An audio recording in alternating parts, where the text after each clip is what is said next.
They left a dead puppy at a campout, but a stray cat did the unthinkable. Just a stray dog.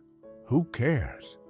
One of them slurred, his voice thick with cheap beer and indifference as they clambered into their dusty pickup. Callous laughter echoed off the tall pines as their truck rumbled away, leaving the tiny, still body behind in the rapidly falling darkness.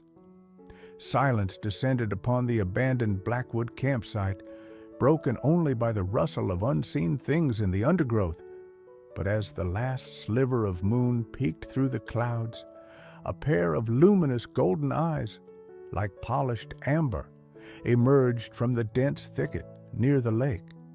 This was Shadow, the elusive feral cat, and what she did in the face of such heartless neglect was truly unthinkable.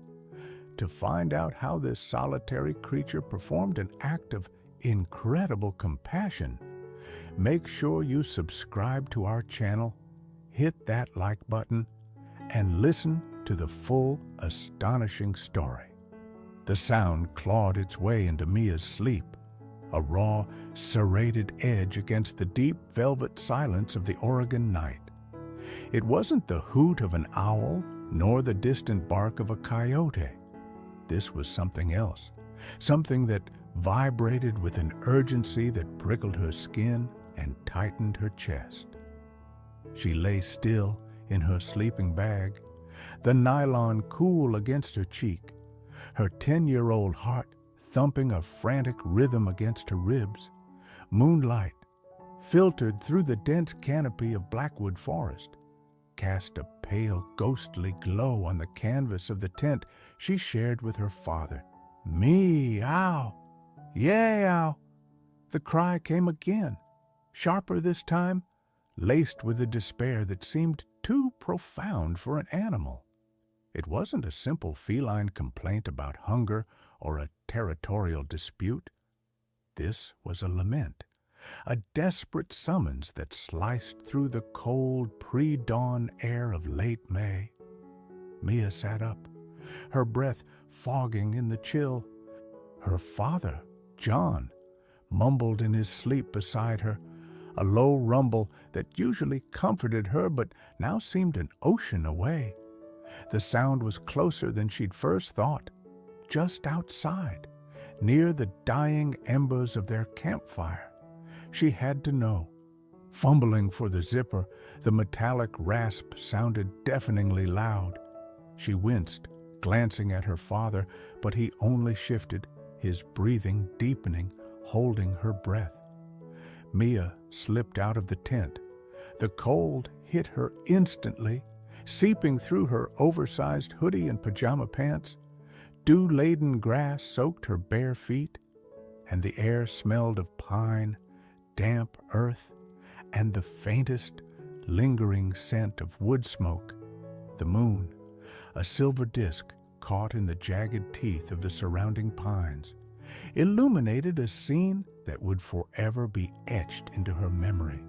By the blackened stones of the fire pit, a creature was a smudge of darker gray against the gloom.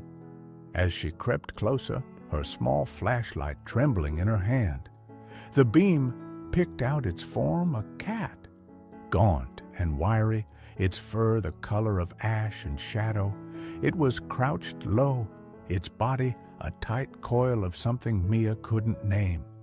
Then the flashlight beam slid further, illuminating what lay before the cat. Mia's breath hitched, a small, still form, fur the color of wet sand, matted and dark, tiny, unmoving, a puppy. No, not just a puppy, a dead puppy. Its eyes were closed, its fragile body limp, and a dreadful stillness clung to it. The cat, this wild spectral thing, wasn't attacking it. It wasn't trying to eat it. It was grieving. The feline lifted its head and unleashed another of those soul-shattering cries, a sound that seemed to tear from its very essence. Then it did something that made Mia's blood run cold. It nudged the lifeless puppy with its head, a gentle, almost tender gesture, before curling its own thin body around the small, cold corpse, as if trying to impart warmth that was no longer needed, or perhaps sought.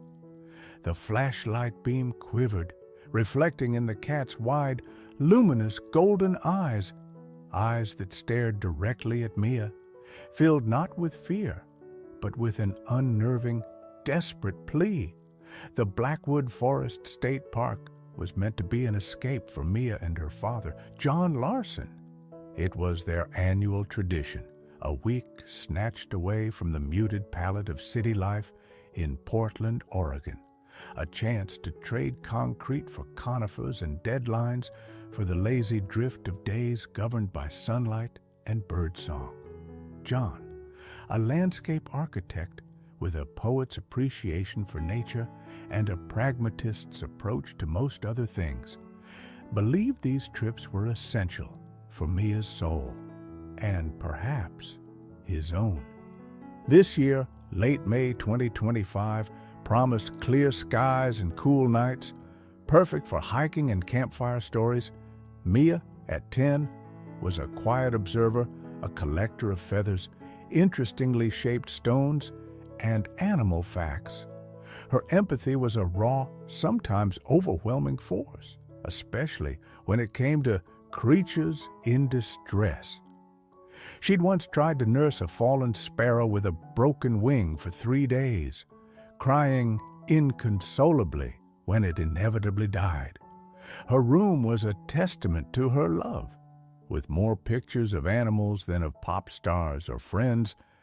Their campsite was idyllic, nestled in a clearing by the serene, obsidian expanse of Blackwood Lake.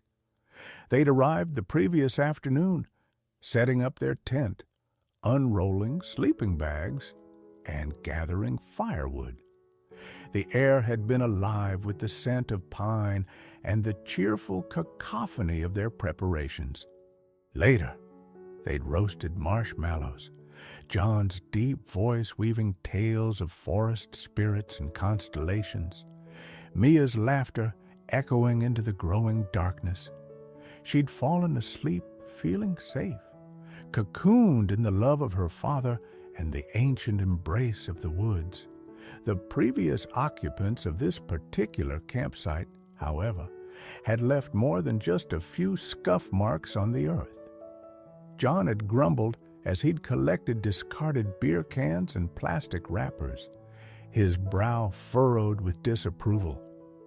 "Some people have no respect," he'd muttered, stuffing the refuse into a trash bag.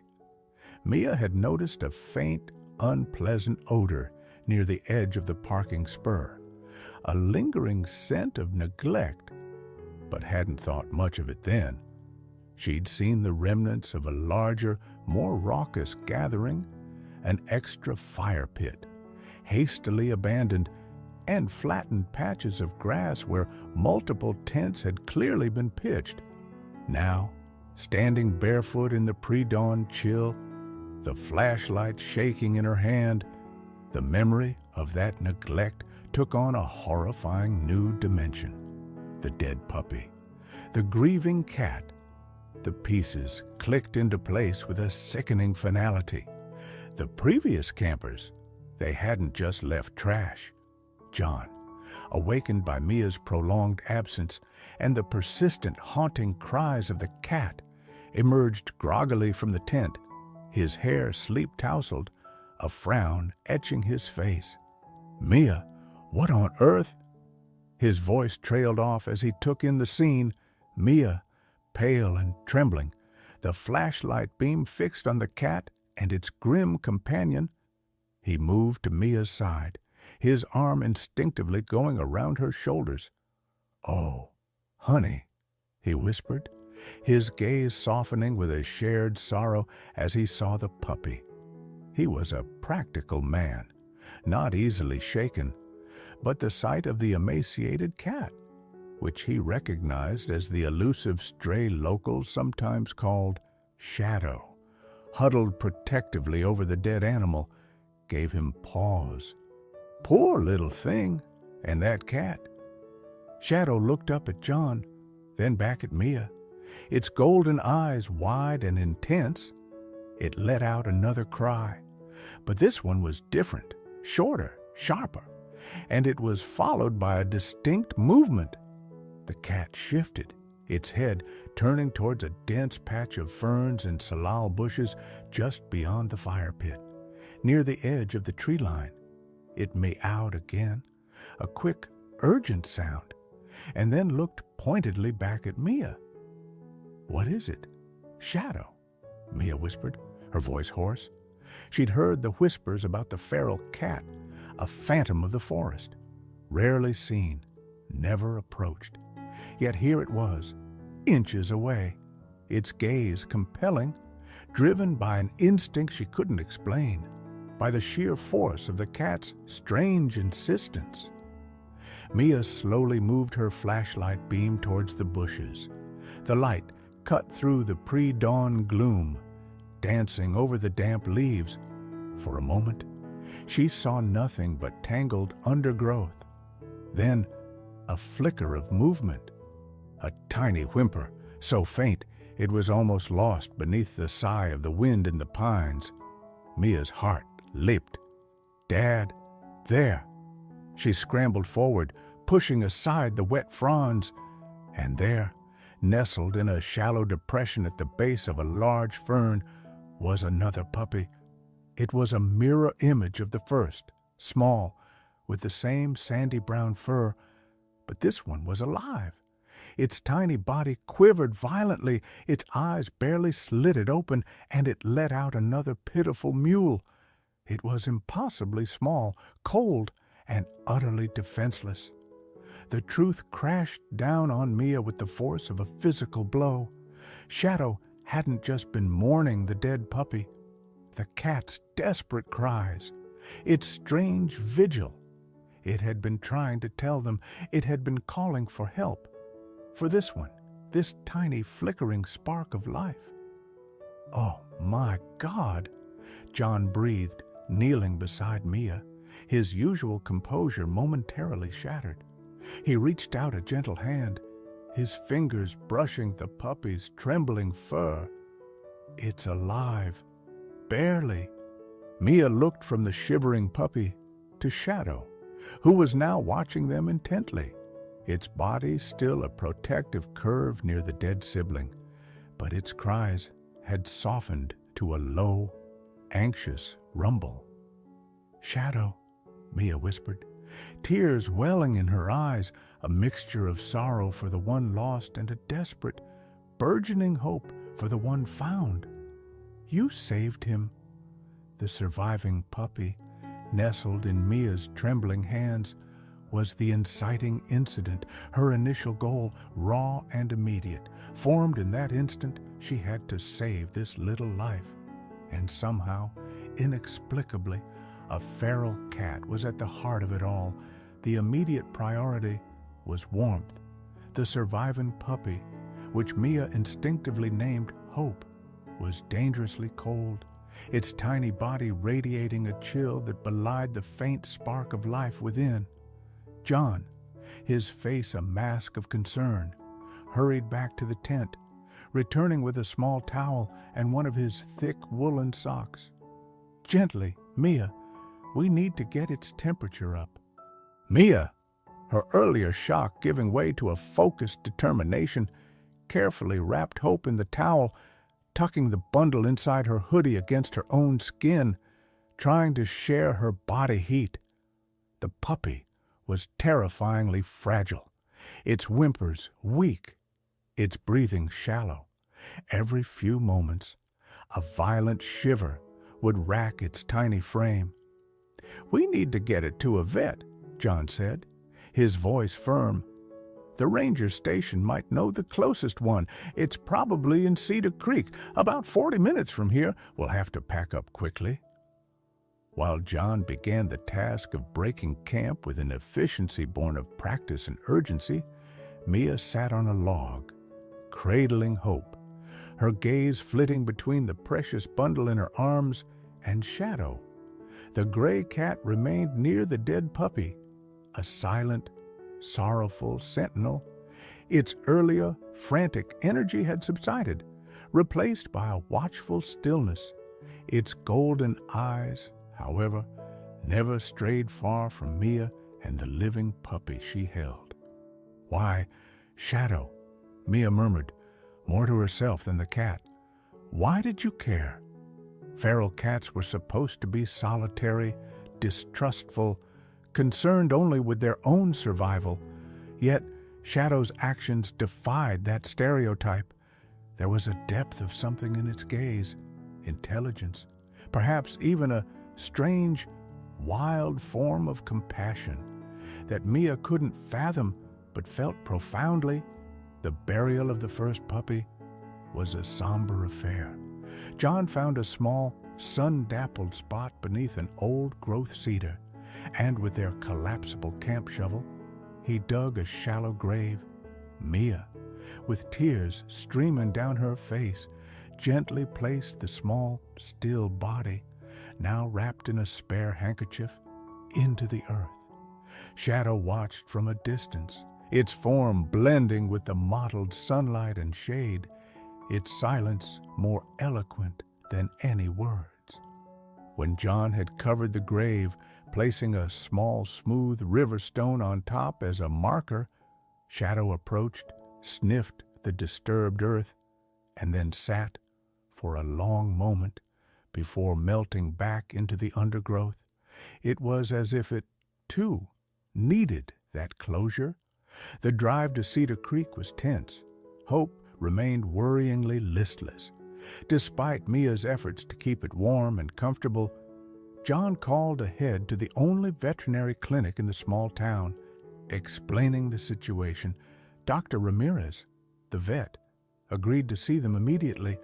Cedar Creek Veterinary Clinic was a small, unassuming building, but inside it was a haven of quiet efficiency and gentle care.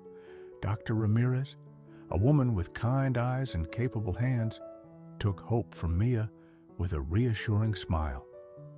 "Let's see what we have here. Little one." The examination was painstaking. Hope was severely dehydrated, hypothermic, and malnourished. Likely less than a week old, Dr. Ramirez estimated, abandoned by the sounds of it. And lucky, very, very lucky that cat of yours, well, that the cat found her. She corrected herself, as if unsure how to categorize Shadow's role. She administered subcutaneous fluids, showed Mia how to carefully syringe a special milk replacer into Hope's mouth, and placed the puppy in an incubator to slowly raise her body temperature. "The next 24 hours are critical," Dr. Ramirez warned. "She's incredibly weak. The fact that she was exposed for so long, it's a miracle she's alive at all."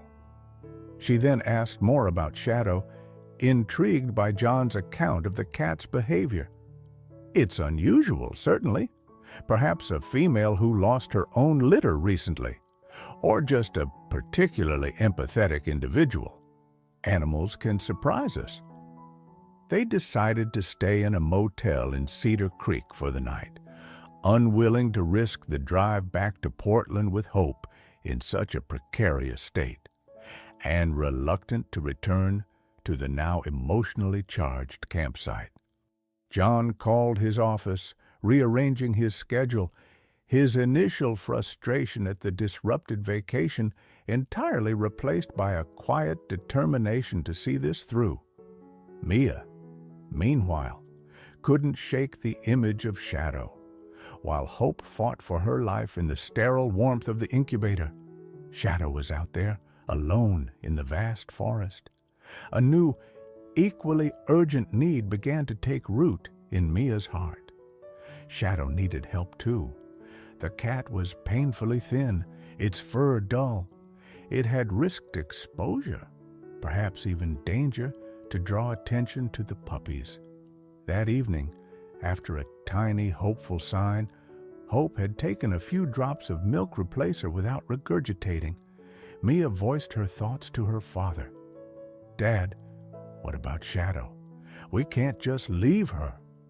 John sighed, running a hand through his hair. "Mia, honey, Shadow's a wild animal, a feral cat. They're survivors, but they're not pets.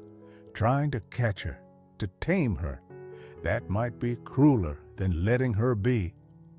"But she helped Hope," Mia insisted, her lower lip trembling.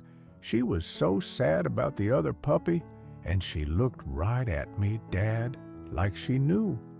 "I know it seemed that way, sweetheart, and what she did was incredible," John said gently. "But it's a big leap from that to bringing her home. She might not want to come. We don't even know if we could get near her again." The complication was clear. Saving Hope was one thing. Rescuing a feral cat that had shown an inexplicable moment of connection was an entirely different, far more challenging prospect. Shadow was an enigma, a creature of the wild. Her actions had been extraordinary. But did that mean she desired or could even tolerate a human world? The next morning, Hope was marginally stronger. Dr. Ramirez was cautiously optimistic. "She's a fighter," she said, smiling at Mia. "Keep up the feedings every 2 hours. Keep her warm." Before heading back towards Portland, John, moved by Mia's quiet persistence and his own lingering awe at Shadow's behavior, agreed to make one more stop at the Blackwood campsite. "We'll just see," he said, managing Mia's expectations. "We can leave some food, but no heroics. Mia, if she doesn't want to be found, we respect that." They drove back into Blackwood, the familiar scent of pine now tinged with a strange mix of sorrow and anticipation. The campsite was just as they'd left it, quiet and empty. The small stone on the puppy's grave a poignant reminder. Mia's heart sank. There was no sign of Shadow. "She's probably moved on," John said softly, placing a comforting hand on Mia's shoulder. Mia nodded, trying to hide her disappointment. She understood. But as she turned to leave, a flicker of gray caught her eye. There, at the very edge of the clearing, half hidden by a curtain of ferns, sat Shadow. The cat was watching them, its golden eyes unwavering. It made no move to approach, no sound. It just watched. Mia's breath caught. She took a tentative step forward. Shadow didn't bolt. Another step. The cat remained, a statue carved from smoke and moonlight. The distance between them felt vast, a chasm between two worlds. The unspoken question hung heavy in the air. Could this chasm ever be bridged? The initial goal of saving Hope was on its way. A new, far more complex one was now taking shape in Mia's mind, tangled with the mystery of a feral cat's incredible act. The decision to leave food for Shadow felt like a small, inadequate gesture, but it was all they could do. John opened a can of tuna he'd found in their emergency supplies, placing it on a flat rock near where Shadow had last been seen. Mia added a small bowl of fresh water from their canteen. They retreated to the car, watching from a distance. For long minutes, nothing happened. The forest held its breath. Then, with a fluid movement that was almost invisible against the backdrop of trees, Shadow emerged. The cat approached the offerings cautiously, nose twitching, scanning the surroundings with an alert intensity that spoke of a life lived on the edge. After a moment of hesitation, it began to eat, quickly, but without the frantic gulping of a starving animal. It was wary, but it was also hungry. Mia watched, her heart aching with a mixture of hope and helplessness. "She's so alone," she whispered. John, observing the scene, felt his own resolve begin to shift. He'd been prepared to accept Shadow's wildness, to respect its independence, but seeing the cat now, so thin, so solitary, after what it had done, a sense of responsibility, however irrational, began to stir within him. He thought of the callousness of the people who had abandoned the puppies, leaving them to die, and then he looked at this feral creature, this supposed outcast, who had shown more compassion than any of them. "Maybe," John said slowly, more to himself than to Mia, "maybe we can't just walk away." This was the turning point. For John, it was a shift from pragmatic sympathy to a willingness to engage with a far more complex and uncertain situation. For Mia, it was a validation of her deepest instincts. Her role began to transform. She was no longer just a rescuer of hope, but a potential bridge to Shadow, a champion for a creature everyone else had written off. They couldn't stay indefinitely at the campsite. John had work. Mia had school eventually, and Hope needed consistent, stable care. They decided on a compromise. They would return to Portland, get Hope settled, and then, over the coming weekend, John would bring Mia back to Blackwood. They would try, patiently and respectfully, to see if Shadow would accept their help. It was a long shot, fraught with potential disappointment, but the image of Shadow's golden eyes, filled with that inexplicable plea, was too powerful to ignore. The journey back to Portland was different. Hope, nestled in a makeshift carrier warmed by a hot water bottle, seemed a little stronger, her whimpers less frequent. Mia diligently administered the milk replacer every 2 hours. Her small face a study in concentration. John drove, his thoughts frequently returning to the gray cat in the forest. He called Dr. Ramirez, updating her on Hope and tentatively asking about the logistics of attempting to trap and domesticate a feral cat. Dr. Ramirez was realistic. It can be done, especially if she's shown some unusual behaviors like you described, but it takes immense patience, and there are no guarantees. She might never become a lap cat. The goal would be to provide her with safety, regular food, and medical care, even if she remains semi-feral. She gave him the number of a local TNR trap-neuter return group that might offer advice or even loan them a humane trap. The following days in Portland were a whirlwind of puppy care. Hope, against the odds, began to thrive. Her eyes opened fully, revealing bright, inquisitive beads. She started to gain weight, her tiny ribs less prominent beneath her soft fur. She even managed a wobbly, uncertain attempt at a tail wag. Each small milestone was a victory, celebrated quietly by Mia and John. But for Mia, Shadow was a constant presence in her thoughts. She drew pictures of the gray cat, its luminous eyes staring out from the page. She read everything she could find online about feral cats, about their behavior, their needs, their capacity for connection. She learned about slow blinking, about avoiding direct eye contact, about the importance of routine and a calm demeanor. The point of no return came subtly, not as a dramatic event, but as a deepening conviction. It was the realization that their lives were now intertwined with this wild creature. To abandon the attempt to help Shadow would feel like a betrayal, not just of the cat, but of the profound, almost sacred moment they had witnessed at the campsite. They had seen something extraordinary, an act of interspecies empathy that defied easy explanation. They couldn't unsee it. They couldn't simply return to their old lives As if it hadn't happened, John, contacting the TNR group, found himself speaking to a woman named Sarah, whose voice was filled with a weary but unwavering dedication. She listened to his story about Shadow with keen interest. "It's rare," she admitted, "for a feral to show that kind of extended, focused behavior towards another species in distress, especially in front of humans. Most would be long gone.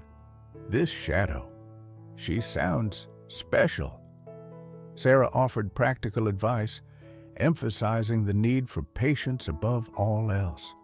She suggested they start by simply spending time near where Shadow was seen, talking gently, leaving food, and letting the cat get used to their presence before even considering a trap. The decision was made they would go back, not just for a brief visit, but with a plan. However tentative, they would try to earn Shadow's trust. It felt like an immense gamble, a journey into the unknown. But the alternative, leaving Shadow to her solitary, precarious existence after what she had done, was no longer an option. The little dead puppy by the fire pit, and the impossible cat that had mourned it while saving its sibling, had changed everything. Their return to Blackwood the following Saturday felt different.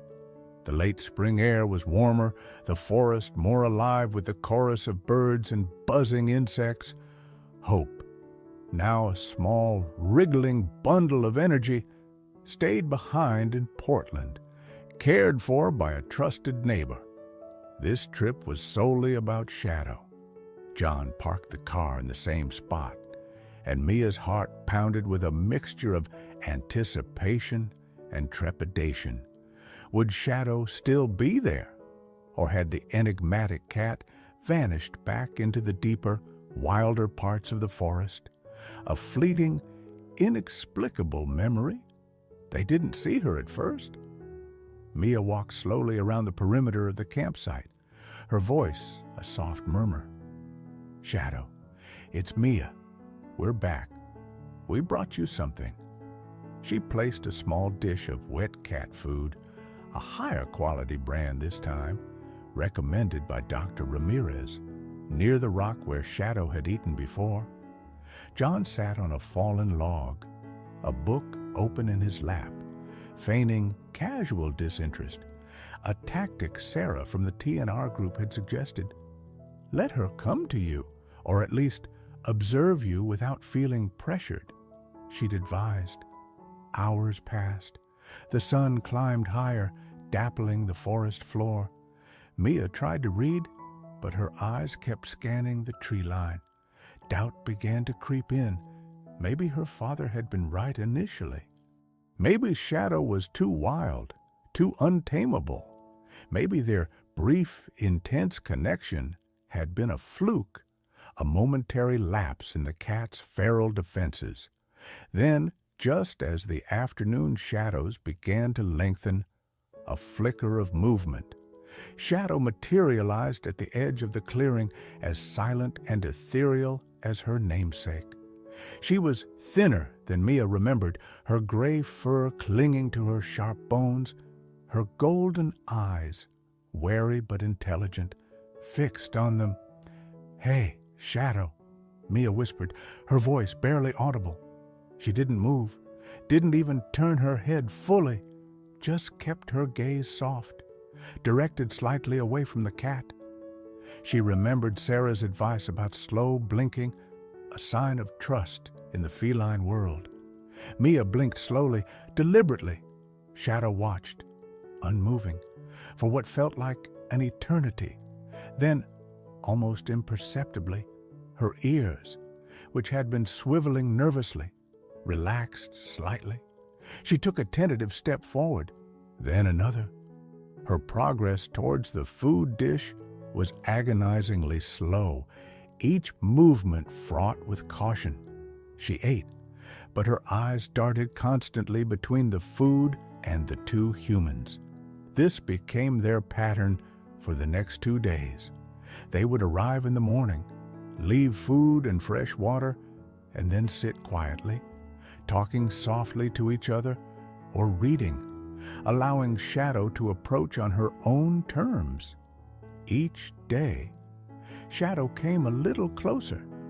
She would sometimes sit for extended periods, watching them from a safe distance, her gaze thoughtful, almost analytical. Mia continued her slow blinks, her gentle murmurs. She never tried to touch the cat, never made any sudden moves. The complications were numerous. Other campers occasionally passed by, their presence sending Shadow bolting back into the woods, sometimes not reappearing for hours. One evening, a pair of raccoons, bold and aggressive, raided the food dish before Shadow could get to it, leaving Mia close to tears with frustration. The weather, too, was unpredictable.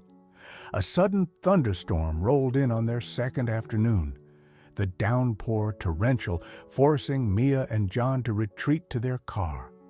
Mia fretted endlessly about Shadow, alone and exposed in the storm. John, despite his initial reservations, found himself increasingly invested. He saw the quiet determination in his daughter, the profound empathy that drove her, and he admired it. He also felt a growing respect for Shadow. There was a dignity about the feral cat, a resilience that was captivating. He started bringing his camera, taking photos from a distance when Shadow seemed relaxed, capturing the wild beauty of the creature that had so unexpectedly touched their lives. Mia's dark night of the soul arrived on their third day. Despite their patient efforts, Shadow still maintained a significant distance. She would eat the food they left, she would watch them, but she made no move to bridge the final gap. The thought of leaving again without her, of returning to Portland knowing Shadow was still out here, vulnerable and alone, filled Mia with a deep ache of despair. "Maybe she doesn't want us, Dad," Mia said, her voice thick with unshed tears as they prepared to leave that evening. They had to return to Portland for John's work week. "Maybe we're just bothering her." John put his arm around her. "I don't think we're bothering her, sweetie. She keeps coming back. That's something. But you're right. We can't force her.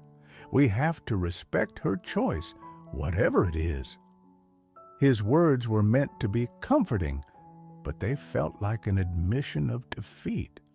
As they packed up their car, a profound sadness settled over Mia.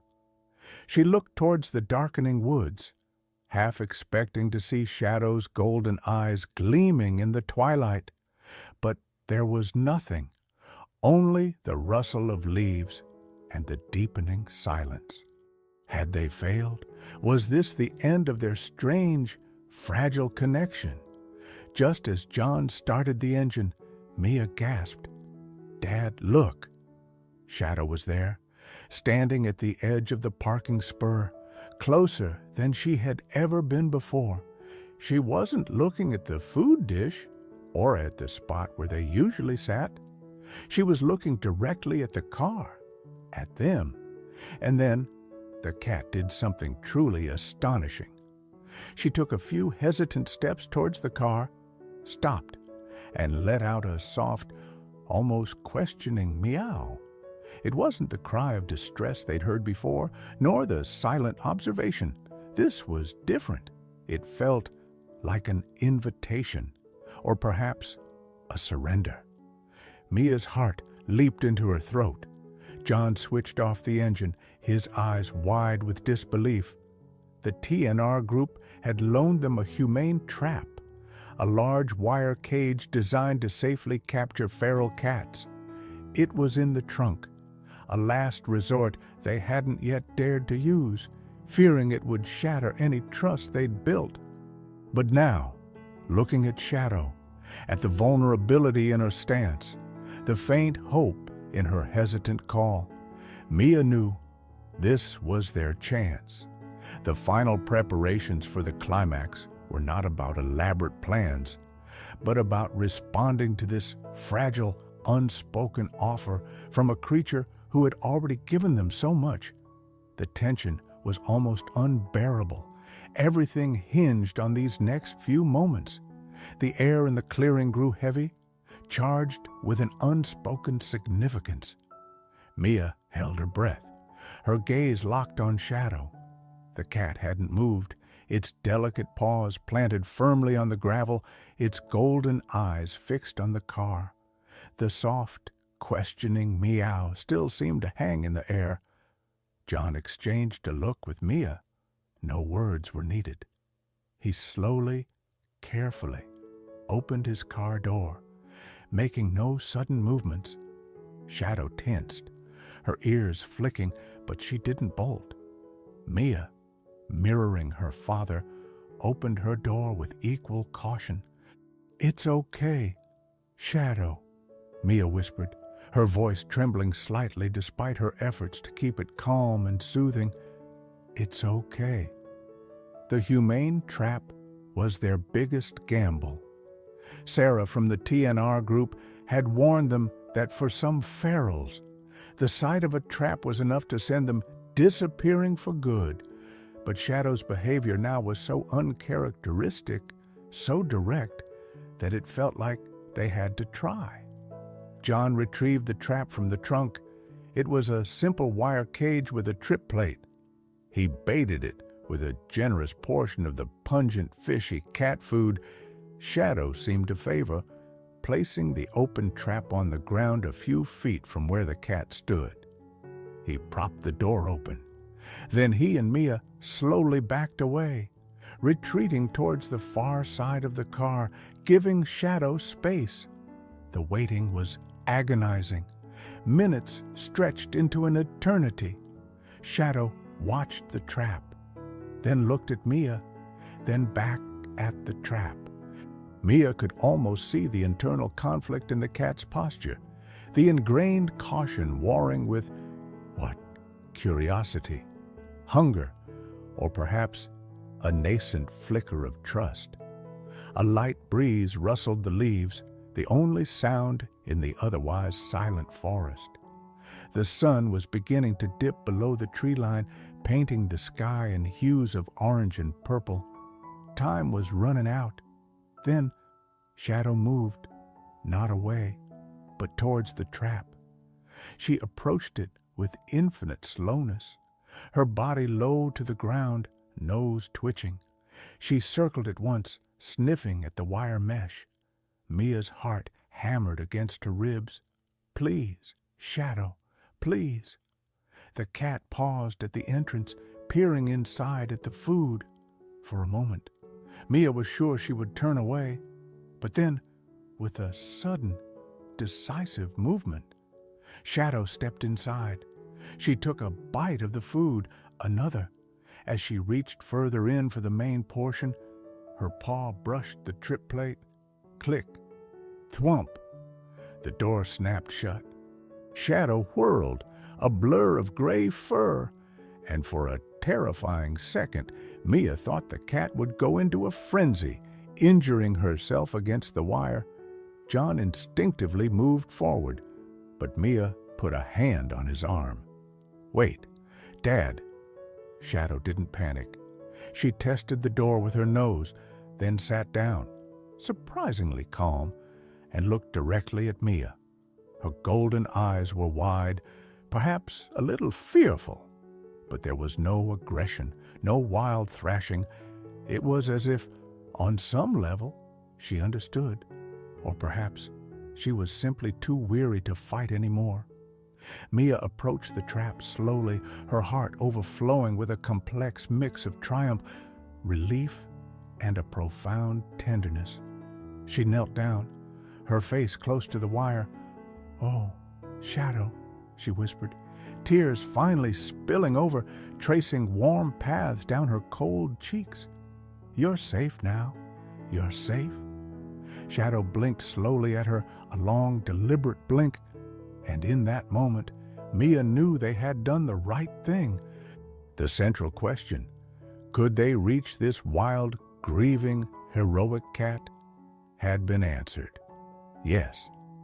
The journey back to Portland with Shadow secured in the trap was a quiet one. The cat remained calm, occasionally looking out at the passing world, occasionally meeting Mia's gaze through the wire. Mia sat beside the trap, murmuring reassurances, telling Shadow about hope, about the warm bed and the good food that awaited her. The first few days in their home were an adjustment for everyone. Dr. Ramirez gave Shadow a thorough checkup. The cat was underweight and had a few minor parasites, but was otherwise healthy. She was estimated to be around 2 years old. As per the TNR group's advice, they set Shadow up in a quiet spare room, her safe space, complete with food, water, a litter box, and a soft bed inside an open carrier. For the first 2 days, Shadow barely moved from the carrier, her eyes huge and watchful. Mia was infinitely patient. She would sit in the room for hours, reading aloud in a soft voice, never trying to force interaction. She left tasty treats, and slowly, Shadow began to emerge, first just to eat when Mia wasn't looking, then, gradually, to explore the room while Mia was present, always keeping a wary distance. The introduction to Hope was handled with extreme care. Hope, now a boisterous, clumsy puppy, was initially terrified of the silent, watchful cat. Shadow, in turn, seemed unsure what to make of this small, yipping creature that bore little resemblance to the fragile, near-lifeless bundle she had protected in the forest. But slowly, miraculously, a bond began to form. Perhaps it was a lingering scent memory, or perhaps it was Mia's gentle encouragement. One afternoon, Mia found Hope asleep near Shadow's carrier, and Shadow was outside it, not tense, but simply observing the puppy with a soft, almost curious expression. Weeks later, they found Shadow and Hope curled up together on a sunbeam-warmed rug. Hope nestled against Shadow's thin side, Shadow purring, a deep, rumbling sound of contentment Mia had never thought she'd hear. Shadow never became a typical lap cat. She retained a certain wildness, a dignified reserve. She tolerated John, but it was Mia she truly bonded with. She would follow Mia from room to room, sit quietly while Mia did her homework, and sometimes, in the quiet of the evening, she would leap onto Mia's bed and knead her paws on the blanket, her golden eyes blinking slowly in unmistakable affection. The story of Shadow and Hope, of the feral cat who mourned a dead puppy and saved its sibling, became a quiet legend in their neighborhood, and for Dr. Ramirez, a favorite tale of animal inexplicability. John often looked at Mia, now a little older, a little more serious, but with an empathy that had only deepened, and felt a profound sense of gratitude. Shadow hadn't just saved Hope. She had brought something immeasurably precious into their lives, a daily reminder of the unexpected courage and compassion that could be found in the most unlikely of creatures. The scars of the callous abandonment at Blackwood remained, a faint echo of human cruelty, but they were overshadowed by the warmth of Shadow's purr, the joyful yelps of Hope, and the quiet understanding in a pair of luminous golden eyes that had once, in the heart of a dark forest, done the unthinkable. They had found their new normal, a life enriched by the wild heart they had welcomed into their home.